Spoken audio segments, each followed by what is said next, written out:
I come in, sir? Yeah, please. Good afternoon, sir. Good afternoon. Yeah, please keep your file here जी, and sit down. thank you, sir.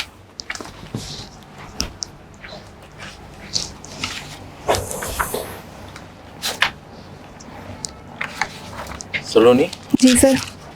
आपका medium कौन सा है? Sir मेरा English medium है. So give your introduction in English. Sir, my name is Saloni Sharma. I completed my graduation in BSc Computer Science from Sant Hirdaram Girls College, Baragarh. I completed my Masters in Rural Development from Indira Gandhi National Open University, and also completed my certificate course in disaster management from Indira Gandhi National Open University. My hobby is doing Madhubani painting. Okay, so you have done your what do you call the course in rural development? जी sir, masters. Masters. जी It's masters. Yeah. Okay, and then certificate course. जी sir, disaster management में किया Disaster हुआ है. management. जी sir. Okay. Now see, Indore, you are from Bhopal basically, no? नहीं sir. Narsingarh. जी sir, Narsinghgarh से हूँ मैं. But you have done most of your studies in your graduation, everything from Bhopal, no? जी sir. Okay. Recently, you must have seen, है ना? In Indore, a disaster has happened, you know. जी sir. Sort of, you know, what do you call? 36 people died जी. in that.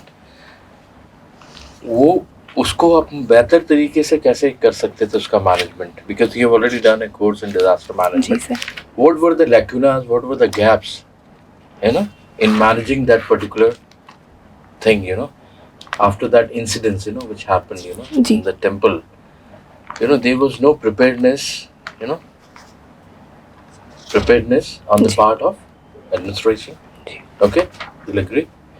So, if you were stationed there as, you know, the local SDM for that particular area, would have you have been done? But how better you have organized? You would have organized the things so that so many lives would have not been lost. Have you made an analysis of that particular जी sir. incident? जी sir. Yeah. So can you tell me how you would have managed that particular incident? Sir सबसे पहले तो मैं जैसे ही मुझे incident का पता चला था तो मैं तुरंत रेस्क्यू टीम जो है उसको वहाँ पहुँचाती और जो आसपास वॉलंटियर्स जो रहते हैं, वॉलंटरी ऑर्गेनाइजेशंस को हम प्रिपेयर करते हैं जनरली.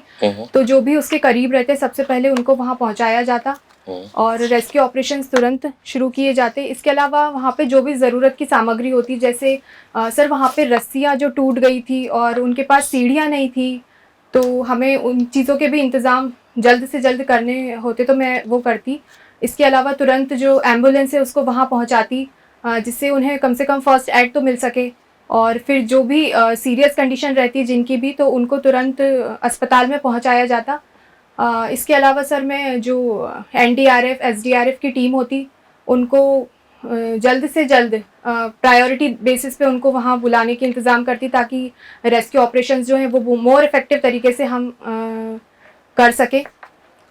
इसके अलावा सर मैं तुरंत ये भी पता लगाती कि कौन इसके लिए रिस्पॉन्सिबल है, क्योंकि जन में भी आक्रोश रहता ही है, तो उनको सांत्वना देना मेरा कर्तव्य था. तो मैं उनको बताती कि हम जल्द से जल्द जो भी आरोपी हैं इसके उनके खिलाफ कार्रवाई करेंगे. और सर मुझे आफ्टर उसके तो यही. See, as you said, NDRF, SDRF, you know, जी. they were there, but they were also not prepared, you know. जी sir. So last resort was only they called in the last resort the army unit from जी. Mahu, जी जी. है ना? जी. So if this is the level of preparedness on the administration front, then these sort of incidents will happen quite often, and so many precious lives will be lost. जी. You know. So why that decision was delayed to call the army unit after a gap of almost 7 to 8 hours? Why the decision was taken so late? Sir पहले से preparedness नहीं थी, किसी ने expect नहीं किया था तो कि ऐसा इंसिडेंट भी हो सकता है। इस तरह का इंसिडेंट ये No. Why the decision was not taken on the spot? कि they should be called at once. Why there was a delay? I mean to say that. जी अगर आप होती तो क्या करती? आपको मालूम है प्रिपेयर्डनेस नहीं है तो क्या करती?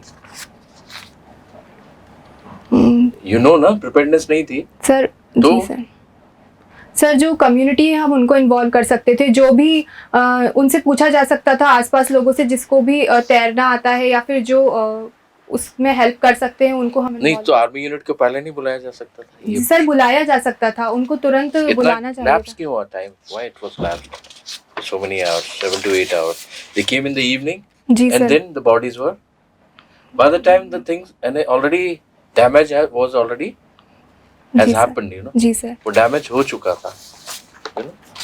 Such 36 human lives were जी। lost. अच्छा, डिजास्टर मैनेजमेंट में आपने सीखा होगा वो उसके अहम पहलू क्या होते हैं? What do you have learned in disaster management कि उसको कैसे बेहतर तरीके से आप हैंडल कर सकते हैं? जी सर। कुछ सर बताएंगे आप? जी सर।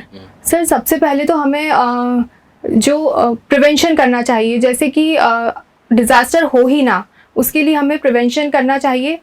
इसके अलावा सर दूसरा हम प्रिपेयर्ड रहना चाहिए कि अगर डिज़ास्टर प्रिवेंशन कैसे, मतलब प्रिवेंशन प्रिवेंट सर जैसे कि कोई जैसे मैनमेड डिज़ास्टर है वो हो ना, अगर नेचुरल डिज़ास्टर आ रहा है तो हम क्लाइमेट चेंज ना करें, उसको कम करने की कोशिश करें। जैसे टेम्परेचर बढ़ता जा रहा है तो उसको नहीं, ये तो बड़े पैमाने पे जी सर। डिजास्टर तो जैसे नेचुरल डिजास्टर तो आपको मालूम है ना कि अर्थक्वेक आने वाला है जी सर। या उसकी संभावना है, जी तो what measures you will take? Immediate measures क्या लेंगे आप?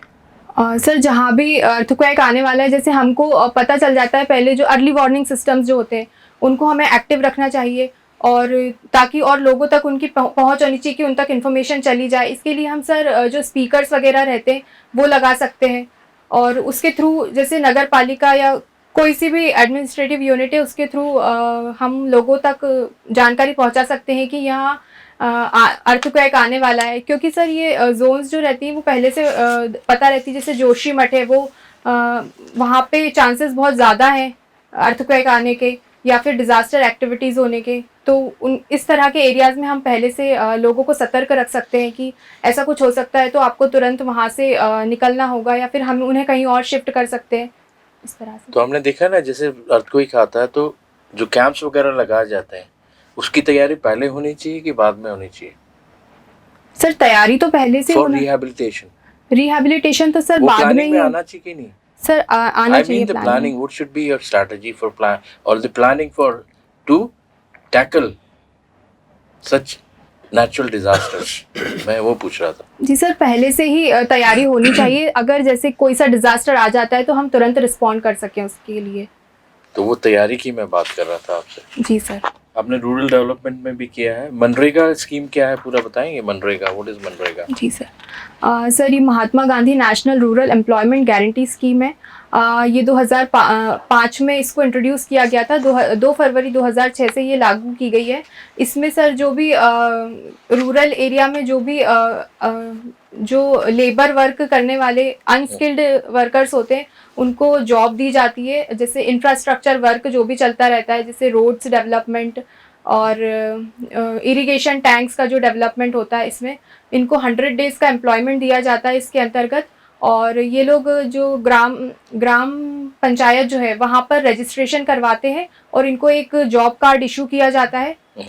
उसके थ्रू ये लोग एप्लीकेशन दे सकते हैं फिर कि हमें जॉब चाहिए, और जिस वक्त ये एप्लीकेशन देते हैं उसके 15 दिन के अंदर इनको एम्प्लॉयमेंट प्रोवाइड किया जाता है with in 5 kilometre of their range.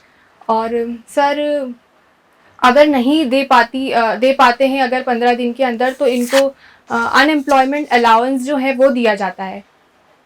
तो have you have any experience of during your internship?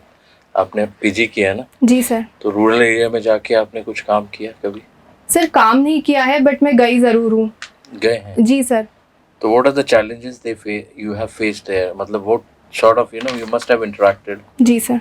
वहाँ के लोकल जो है जी। ग्रामीण लोगों से आपने इंटरेक्ट, जी। तो क्या किस तरह के चैलेंजेस आते हैं? उन लोगों को चैलेंजेस आते हैं या उनसे इंटरेक्शन करने में?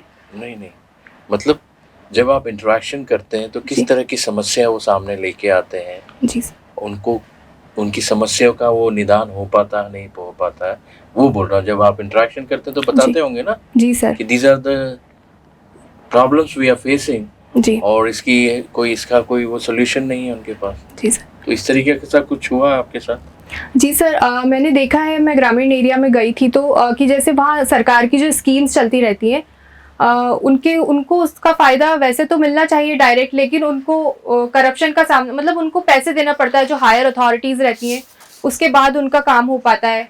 जैसे प्रधानमंत्री आवास योजना जो अभी चल रही थी, उसमें भी जो करप्शन किया जा रहा है, उनसे पैसे ऐंठे जा रहे हैं, उसके बाद उनको अलॉट किया जाता है। इस तरह से सर मुझे पता चला है वहाँ पे। और एजुकेशन में भी देखा गया है सर कि जो टीचर्स हैं वो सही से पढ़ाते नहीं है, छुट्टी कर देते हैं जल्दी, और अपना काम ईमानदारी से नहीं निभाते। सब जगह नहीं सर, कहीं कहीं पे ऐसा होता है। ओके। जी सर। और हेल्थ फैसिलिटीज़ में भी उनको शहरों में भागना पड़ता है अगर कुछ सीरियस कंडीशन हो जाती है तो। और ठीक है। सर मौसम भी, क्लाइमेट चेंज भी हो रहा है तो फसल वगैरह भी उनकी खराब हाँ, हो वो जाती तो है जी सर। नेचुरली। श्योर। सलोनी शर्मा जी सर। नरसिंहगढ़ से हैं। जी सर। नरसिंहगढ़ जिला है या तहसील है? सर तहसील है नरसिंहगढ़। किस जिले की तहसील है? राजगढ़ जिले की तहसील है। राजगढ़ में कितनी तहसीलें हैं? सर राजगढ़ में 9 तहसील है। 9 तहसील। जी। नाम बता सकते हैं आप? जी सर।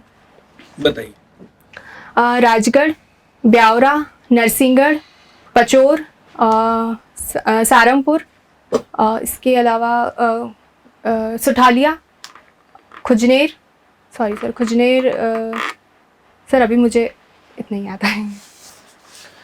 नरसिंहगढ़ की क्या खूबियां हैं? सर नरसिंहगढ़ में नेचुरल ब्यूटी बहुत ज़्यादा है, प्राकृतिक एरिया है सर वो। जैसे वहाँ नदी, पहाड़ों के बीच में बसा हुआ है सर वो, और वहाँ झरने भी चलते हैं बहुत, और सर उसको धार्मिक नगरी भी कहा जाता है। क्यों? सर बहुत मंदिर हैं वहाँ पर, और उसको मालवा का मिनी कश्मीर भी कहा जाता है। कौन 3 मंदिर है वहाँ पे? बहुत कहाँ? सर वहाँ हर थोड़ी थोड़ी दूर पर बहुत सारे मंदिर हैं। 4 मंदिरों के नाम बताओ। सर इसमें छोटा महादेव, बड़ा महादेव, जल मंदिर और गणपति मंदिर, इनका नाम नहीं आना चाहिए। जी सर। सर वहाँ पे हनुमानगढ़ी है, कंतोड़ा मंदिर है। इसके अलावा सर वहाँ पे एक गोप चौहान महाराज है, उनका भी मंदिर है। और इसके अलावा सर वहाँ पे गणेश जी का भी एक मंदिर है। जल मंदिर के पास ही में एक गणेश जी का मंदिर भी है। हनुमानगढ़ी कभी गए हो आप घूमने? जी सर। क्या विशेष लगा आपको वहाँ पे? सर वो पहाड़ों में स्थित है, पहाड़ों पे मंदिर बनाया गया है वहाँ पे, तो वहाँ से पूरा नरसिंहगढ़ का व्यू जो है वो दिखता है। और कंतोड़ा पहाड़ी का नाम कंतोड़ा क्यों है? सर कंतोड़ा पहाड़ी, माफ कीजिए सर, पहाड़ी तो कंतोड़ा नहीं है, कंतोड़ा जंगल का नाम है। कंतोड़ा जंगल है, वहाँ पर एक हनुमान जी का मंदिर है। तो सर मुझे कंतोड़ा नाम क्यों पड़ा है उसका ये ज़रूर नहीं पता है सर, मैं देख लूँगी इसको कि क्यों पड़ा है। नरसिंहगढ़ किस राजवंश के लिए प्रसिद्ध रहा है? सर परमार उमठ राजाओं का वहाँ पे रूल रहा है। कोई प्रसिद्ध वहाँ के शासक बताइए। सर कुंवर चैन सिंह जी जो है वो वहाँ पे रूल करते थे। उन्होंने अंग्रेज़ों के खिलाफ भी लड़ाई लड़ी थी। कुंवर चैन सिंह जी। आपने ग्रामीण विकास से पीजी किया है ना? जी सर। गांव की कौन कौन सी प्रमुख समस्याएं हैं? सर गांव में जो शिक्षा का स्तर है वो वहाँ पे फैसिलिटीज़ प्रोवाइड नहीं की तो जाती है, लेकिन उन तक पहुँच नहीं पाती है ग्रामीण एरिया में। इसके अलावा सर स्वास्थ्य सुविधाओं की भी प्रॉब्लम रहती है वहाँ पे, कि उनको वहाँ पे सिर्फ प्राइमरी हेल्थ फैसिलिटीज़ ही मिल पाती है। इसके अलावा जैसे कुछ क्रिटिकल कंडीशन होती है तो उनको शहरों में ही आना पड़ता है। और तो आप गांव में एम्स बनवाना चाहते हैं क्या? जी नहीं सर, लेकिन सर कुछ आसपास के एरिया में रहे ज्यादा, जैसे राजगढ़ में देखा जाए तो नरसिंहगढ़ भी उनके पास में पड़ता है, नरसिंहगढ़ तहसील या राजगढ़ का अस्पताल, लेकिन वहां भी इतनी अच्छी सुविधाएं नहीं है, जिसलिए इसकी वजह से जो भोपाल में रेफर करना पड़ता है पेशेंट्स को। और वहां पे जैसे अभी कोविड का ही इशू आया था, तो वहाँ टेस्टिंग फैसिलिटीज भी नहीं है, उसके लिए पैसे अलॉट किए गए थे, लेकिन अभी तक वहां पे किसी ने ध्यान नहीं दिया और लैब नहीं बनवाए। अब कोविड वापस से आ रहा है, तो फिर से भोपाल में ही टेस्ट सैंपल्स जो है वो भेजने पड़ रहे हैं, तो इस तरह की समस्याएं हैं सर वहाँ पे। कोविड वापस से आ रहा है? जी सर, कोविड के केसेस बढ़ रहे हैं वापस से। अच्छा ये बताइए, गांव के लोग कैसे होते हैं? पसंद है आपको गांव के लोग? जी सर। कैसे लोग होते हैं, कैसा बिहेव होता है उनका? क्योंकि सामान्य रूप से हर किसी को पसंद नहीं होते गांव के लोग। जी सर। लोग दूरी बनाते हैं। जी सर। सर गांव के लोग बहुत ही व्यवहारिक बहुत होते हैं वो, और मिलजुल कर रहते हैं, कुछ भी समस्या आती है तो सब एक दूसरे का साथ देते हैं। शहरों में तो सर बात भी नहीं करते पड़ोसी से, और इसलिए सर मुझे गांव के लोग बहुत अच्छे मतलब पसंद है सर।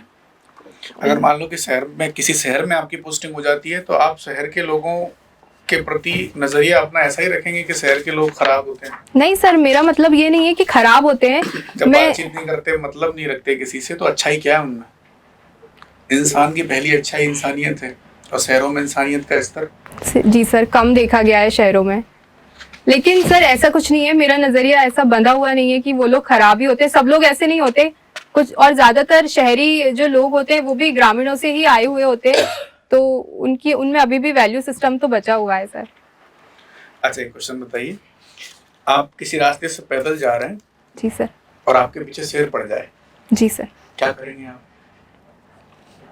सर उसकी तरफ पीठ अगर हम रखते हैं तो वो हमें हमला करता है, ऐसा मैंने पढ़ा हुआ है, तो हमें सबसे पहले तो पीठ हटानी चाहिए उसकी तरफ से, और फ्रंट उसके सामने देख लेना चाहिए। और उसके अलावा सर तुरंत मैं देखूंगी कि कहीं भी अंदर मतलब छुपने का कुछ रास्ता हो तो मैं वो देखूंगी। मतलब भागोगी नहीं? सर भागना नहीं चाहिए, अगर भागते हैं तो शेर, और सर उससे मैं कैसे बच सकती हूँ? भागूंगी तो मैं पकड़ा ही जाऊंगी। चलिए, कोड ऑफ एथिक्स और कोड ऑफ कंडक्ट में क्या अंतर है? सर कोड ऑफ कंडक्ट जो है वो रूल्स एक्ट के एक एक्ट है, इसका लॉज बनाए हुए हैं ये, और कोड ऑफ एथिक्स जो है हमें खुद को फॉलो करना रहता है, सेल्फ रूल होता है सर, ये सेल्फ लॉज जो हम बनाते हैं खुद के वैल्यू सिस्टम के ऊपर डिपेंड करता है। कोड ऑफ लॉज जो है वो सर डिफाइंड है कि आपको सिविल सर्वेंट को क्या करना है क्या नहीं करना है। मधुबनी चित्रकारी आपकी हॉबी है? जी सर। मधुबनी में इवन चित्रकारी में किन किन चीजों का प्रयोग किया जाता है चित्रकारी करने में? मधुबनी चित्रकारी में? हाँ जी सर, स्पेशल मधुबनी के लिए। जी सर मैं तो मतलब जो सर मैं बनाती हूँ उसमें या नहीं, उसकी मधुबनी की क्या विशेषता है? सर मधुबनी की विशेषता ये है कि उसमें बहुत चटक रंगों का प्रयोग किया जाता है, तो वो उसकी जरूरत होती है। दूसरा सर ये जो मुख्यतः तो ये दीवालों पर बनाई जाती है, दीवालों और फ्लोर पे बनाई जाती है, तो उसके लिए पहले उसको गोबर से लिपाई की जाती है, गोबर मिट्टी से लिपाई की जाती है, उसके बाद बनाई जाती है। इसके अलावा सर इसके लिए टूल्स की भी जरूरत रहती है, जैसे ब्रशेस, और सर जो ट्रेडिशनली तो इसको एक लकड़ी रहती है उससे बनाया जाता था, और जो चावल का पानी रहता है जिससे व्हाइट कलर बना के उसका वो बनाया जाता, उसका कलर बनाया जाता था सर। अच्छा, ये मधुबनी जो चित्रकला है, इसकी शुरुआत कहाँ से है? सर इसकी शुरुआत जो सीता जी की शादी हो रही थी जिस वक्त, तो राजा जनक ने कहा था कि आप इसको वहाँ की महिलाओं से कि जो भी शादी हो रही है इसको आप एक दीवार पे चित्र के रूप में बनाएं, जो भी वहाँ की रस्म हो रही थी उनको। किस राज्य में ऐसा हुआ था? राजा जनक कहाँ से थे? सर वो विदेहा राज्य के राजा थे। अच्छा, लाडली बहना योजना का नाम सुना है? जी सर। इस योजना के क्या लाभ हैं महिलाओं के लिए विशेषकर?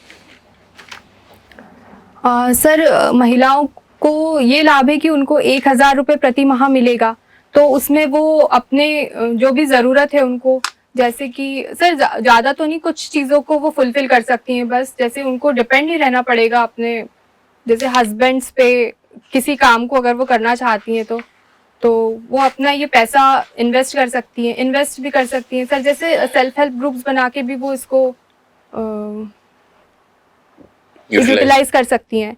और सर इसके अलावा सर एजुकेशन में अगर वो लगाना चाहें तो उसमें भी लगा सकती हैं। अगर कुछ स्वास्थ्य सुविधाएं उनको लेना है, जैसे कुछ टेस्ट वगैरह करवाने हैं तो उसमें, या फिर कुछ न्यूट्रिशनल चीज़ें खाने पीने के लिए, अपने स्वास्थ्य को सुधार करने के लिए। ठीक है सर। सलोनी, आपका रोल नंबर क्या है? 100-587। ठीक है। राजगढ़ जिले से हैं आप? जी सर। राजगढ़ जिले का जहाँ नाम आता है, मध्य प्रदेश के एक सीएम साहब रहे हैं, उनका नाम भी याद आता है, कौन थे? जी सर, सर श्री दिग्विजय सिंह जी। उनके कार्यकाल की कुछ उपलब्धियां बता सकती हैं हमें? सॉरी सर, अभी उपलब्धियां नहीं पता है मुझे अभी फिलहाल। मैं पढ़ूंगी सर इसको। मैंने मध्य प्रदेश के मुख्यमंत्री वे कब रहे हैं? जी सर, वो 1995 के दौरान रहे हुए हैं सर। कितने 2000 तक, कितने 2000 वर्षों तक लगभग रहे? सर 10 इयर्स रहे हैं वो। चलिए ठीक है। सर मैं देख जानकारी लूंगी। को जी किस सर। तरीके का? दूसरा इग्नू से आपने ग्रामीण विकास पे जी क्यों नहीं सर। किया? जी रूरल डेवलपमेंट। जी सर। ये रूरल डेवलपमेंट का जो मॉडल आया, सबसे पहले कौन लेके आया इंडिया में, कुछ जानकारी है? सर कौन लेके आया? Sorry sir, community development programme. सामुदायिक विकास योजना 1952 के बाद में बात कर रहा हूँ। चलिए इधर बता दीजिए। CDM के बाद सर बलवंत राय मेहता की कमेटी आई थी, उसके बेसिस पे इसको लाया पंचायती गया। राज। Sorry sir. मैं ग्रामीण विकास की बात जी कर जी रहा हूँ। जी सर, सॉरी सर। नहीं जानकारी। सर मैं अभी ध्यान नहीं कर पा रही हूँ मैं। एक विशेष प्रोजेक्ट था, ग्रामोदय से राष्ट्रोदय, गांव से राष्ट्र का विकास। इस कंसेप्ट को कौन लाया? सर मुझे देखना पड़ेगा सर, सॉरी मुझे नहीं। क्योंकि आपका काफी अच्छा स्कोर रहा है, 81%। जी सर। डिस्टेंस एजुकेशन से किया आपने? Sorry sir. Distance Distinction। Education से किया है ना आपने? जी सर। कहीं चीटिंग वगैरह तो जब नहीं किया गया? नो सर, नो सर, इतने अच्छे परसेंटेज बने फिर भी? No sir. कॉपी घर पे आ गई होगी लिखने के लिए। नहीं सर, वहीं जाकर देना पड़ा था। अच्छा। ऐसा। जी दूसरा आपने अपने यूजी किया है संत हृदयराम कॉलेज, जी तारागढ़, सर। भोपाल। जी सर। संत हृदयराम कौन थे? सर संत हृदयराम एक सिंधी समाज के संत हैं। वो सिंध रीजन जो है वहाँ पे रहते थे, और बंटवारे के बाद भारत में पुष्कर जो है राजस्थान, वहाँ पे आके बस गए। और फिर उन्होंने 1962 के दौरान वो भोपाल में आके बैरागढ़ में उन्होंने अपनी कुटिया बनाई और वहाँ पर ही बसे। और सर वो स्पेशली जो समाज सेवा के काम होते थे उनको ज़्यादा करते थे, जैसे कि उन्होंने सेवा सदन अस्पताल भी बनवाया हुआ है वहाँ जो, और एजुकेशन इंस्टीट्यूट्स भी बनवाए हुए हैं। और सर उनकी मुख्य टीचिंग थी कि बूढ़े बच्चे और बीमार हैं परमेश्वर के यार, करे भावना से इनकी सेवा, पाएंगे लोक परलोक में सुख अपार। तो सर वो एक समाज सेवक ज़्यादा थे। अक्सर देखा जाता है, मध्य प्रदेश ही नहीं है तो पूरे भारतवर्ष में अपन जाएं, जी हर राज्य में, हर जिले में सिंधी कैंप, सिंधी कॉलोनियाँ। जी। किसी दूसरी सोसाइटी की तो नहीं है इस तरीके से, दूसरे समाज के लोगों की हैं, पर इनके लिए ऐसी व्यवस्था क्यों की गई थी इंडिया में? क्योंकि सर बंटवारे के बाद ये इनका जो मेन जो रीजन था, सिंध रीजन, वो पाकिस्तान के हिस्से में चला गया था। तो फिर इनको यहाँ पे बसाने के लिए स्पेशल सुविधाएं दी गई थी सिंधी समाज को, इसलिए ये पूरे भारत में ही फैले हुए हैं। दूसरा स्पेशल सर्टिफिकेट है आपका डिजास्टर मैनेजमेंट में, आपदा प्रबंधन। जी सर। एमपी में कोई विशेष आपदा आई थी कभी, उसकी जानकारी है आपको? जी भोपाल सर। गैस प्लांट जिक्र करते हैं, भोपाल गैस ट्रेजेडी। हाँ। जी सर। उस टाइम पर डीएम थे मोती सिंह जी भोपाल के, और एसपी थे सुराजपुरी जी, चूंकि काफी बड़ी घटना है अपने आप में। आपने अपने सिलेबस के दौरान पढ़ा, एमपीपीएससी के सिलेबस के दौरान पढ़ा। जी सर। उस टाइम पे शासन प्रशासन ने किस स्तर पर प्रयास किए थे और उससे क्या सीखने को मिला कि भविष्य में ऐसी घटनाएं ना घटित हों? उसके लिए क्या प्रयास है सरकार के? थोड़ा सा प्रयास बताएंगे, वहां से हमने क्या सीखा था उस घटना के बाद? सर वहाँ पे जो फैक्ट्री जो थी उसको परमिशन एक ऐसे एरिया में दी गई जहाँ पर बहुत सारी पॉपुलेशन रहती थी। तो मैं उस घटना के घटित होने का कारण नहीं पूछ रहा, वो तो घटना घटित हो ही गई। सर उससे यही सीखा कि इस तरह के एरिया में जहाँ पर ज़्यादा जनसंख्या निवास करती है उस एरिया में इस तरह की जो फैक्ट्रीज है जो कि जानलेवा हो सकती है उनको ना स्थापित किया जाए। और जो सर जो सेफ्टी फीचर्स जो थे उसमें जैसे अर्ली मतलब वार्निंग सिस्टम जो होता है वो भी उसका चालू नहीं था। इस पे भी किसी ने ध्यान नहीं दिया कि वहाँ पर प्रिकॉशंस लिए जा रहे हैं कि नहीं जा रहे हैं।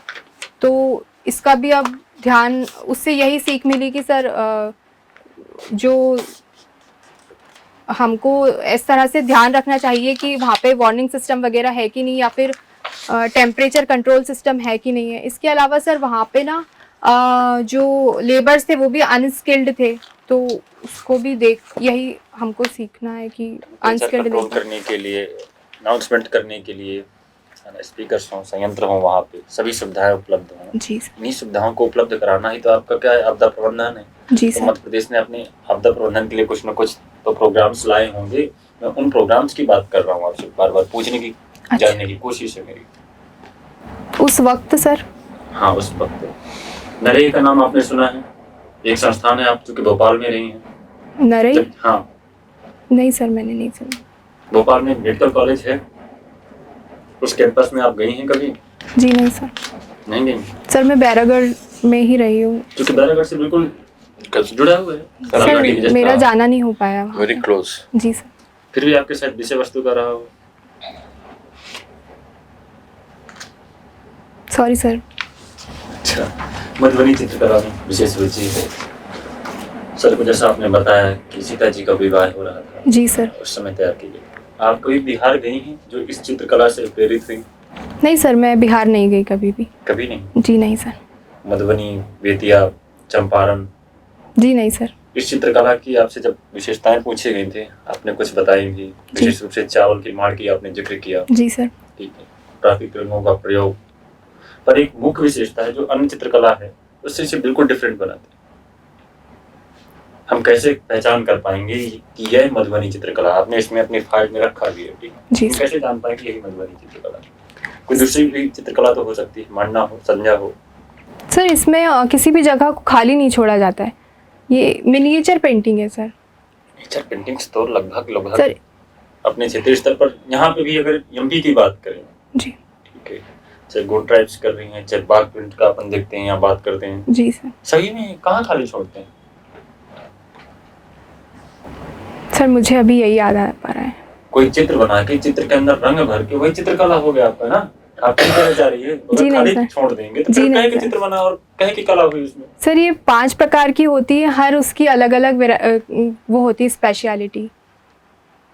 सर मुझे जहाँ तक ध्यान आ पा रहा है सर 5 प्रकार की होती है। एक तो भरनी होती है जिसमें पूरा भरा जाता है, उसको खाली नहीं छोड़ा जाता है किसी भी जगह को। और इसमें अलग अलग चटक रंगों का प्रयोग किया जाता है, कलरफुल होती है सर ये। और दूसरी होती है गोदना। कलरफुल ही होंगी। अगर कोई सोचे कि ब्लैक के ऊपर कलर कर दूं तो क्या कलर होगा? सर एक सर White- अलग व्हाइट के ऊपर ही तो कलर आएगा ना। कलर का ऐसा चयन ही करना पड़ता है हमें। नहीं सर, इसमें एक और पेंटिंग होती है जिसमें सिर्फ 2 रंगों का ही प्रयोग किया जाता है। और एक गोदना होती है जिसको शरीर पे गोदा जाता है। और कोहबर होती है जिसको शादी की जो शादी विवाह की जो चीज़ें होती, जैसे तुलसी विवाह, इस तरह की चीज़ें बनाई जाती है शादी के टाइम पे। आपकी इस हॉबी का शासन प्रशासन में क्या उपयोग होगा, क्या फायदे होंगे आम जनता को, शासन प्रशासन को, यदि आपका सिलेक्शन हो जाता है? सर हॉबी एक तरह से हमारे स्ट्रेस को कम करती है। तो सबसे पहले तो अगर मैं अपने स्ट्रेस फ्री रहूँगी तो मैं लोगों के लिए और अच्छे से काम कर पाऊँगी। इसके अलावा सर ये एक तरह का मेडिटेशन है मेरे लिए, क्योंकि हमें बहुत फोकस रह के बनाना पड़ता है पेंटिंग को, और हर जगह को देखना पड़ता है। थोड़ा सा भी हाथ इधर उधर हुआ तो खराब हो जाती है चीज़। तो इस तरह से हमें हर तरफ देख के किसी काम को करने की प्रेरणा देती है सर ये। तीसरा सर जैसे ये विजुअल आर्ट है, तो हम लोगों को अवेयर करने के लिए इसका प्रयोग कर सकते हैं। जैसे आजकल सरकार कर भी रही है स्कीम्स को, स्कीम्स के प्रति अवेयर करने के लिए लोगों को। सर को आपने बताया था कि एक बार आप गांव में गई थी, गांव को देखा था आपने, जी सर। और वहाँ भ्रष्टाचार के जिक्र हुआ था। जी सर। बहुत सारे लोग हैं, पैसा वगैरह। तो भ्रष्टाचार की क्या है स्थिति, किस विभाग में ज्यादा भ्रष्टाचार है? और हम राज्य स्तर की बात करते हैं, नेशनल लेवल पर नहीं जाते, जी अपने मध्य प्रदेश की बात करते हैं। बताइए किस विभाग में ज्यादा होगा भ्रष्टाचार? सर मुझे तो लगता है हर स्तर पे हर जगह ही भ्रष्टाचार है आजकल। है। जी सर। आपने कितने पैसे दे दिए यहाँ तक आने के लिए? प्री में कितना पैसा दिया, मेंस में कितना पैसा दिया? नहीं सर, एग्जाम्स में नहीं। एग्जाम्स में नहीं दिया? एग्जाम्स में नहीं यहाँ पारदर्शिता है कि नहीं है? सर है आपके अंदर पारदर्शिता। क्वालिफिकेशन था, आपके अंदर क्वालिटी थी, आपके अंदर नॉलेज था, तभी जी आप सर। आई ना यहाँ। जी सर। कि पैसे देकर आ रही हैं। नहीं नहीं सर। हम में से किसी को पैसा दिया? नहीं सर। नहीं दिया? जी नहीं तो फिर कहाँ भ्रष्टाचार हो गया? सर, पर देखा गया क्योंकि है आपने कह दिया सभी जगह समझ। सर, कहीं ना हर जगह कुछ ना कुछ लोग हैं ऐसे जो भ्रष्टाचार में लिप्त पाए जाते हैं, इसलिए मैंने कहा सर। चलिए ठीक है, बोर्ड से कुछ कहना है आपको? जी नहीं।